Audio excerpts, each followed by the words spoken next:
हज़रत अबू बकर सिद्दीक़ रज़ी अल्लाह ताला अन्हो के यहाँ कपड़े की तिजारत होती थी और इसी से गुजर बसर होता था।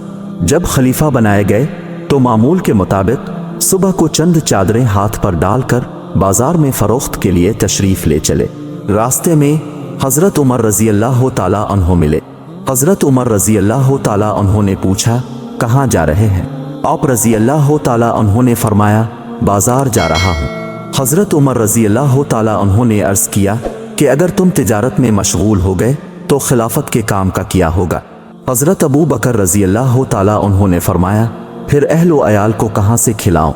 हज़रत उमर रज़ी अल्लाह ताला अन्हो ने अर्ज़ किया कि हज़रत अबू उबैदा रज़ी अल्लाह ताला अन्हो, जिनको हुज़ूर सल्लल्लाहु अलैहि वसल्लम ने अमीन होने का लक़ब दिया है, उनके पास चल, वो आपके लिए बैतुल-माल से कुछ रकम मुकर्रर कर देंगे। दोनों हजरात उनके पास तशरीफ ले गए।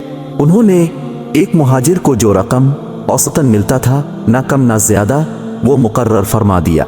एक मर्तबा आपकी बीवी ने दरख्वास्त की कि कोई मीठी चीज़ खाने को दिल चाहता है। हज़रत अबू बकर सिद्दीक़ रज़ी अल्लाह ताला अन्हो ने फरमाया कि मेरे पास तो इतने पैसे नहीं कि कोई मीठी चीज़ खरीद लो। अहलिया ने अर्ज़ किया कि हम अपने रोज़ के खाने में से थोड़ा थोड़ा बचा लिया करेंगे, कुछ दिनों में इतनी रकम जमा हो जाएगी कि हम कोई मीठी चीज़ बना लें। आप रज़ी अल्लाह ताला अन्हो ने इजाज़त फरमा दी तो अहलिया ने कई रोज़ में कुछ थोड़े से पैसे जमा किए।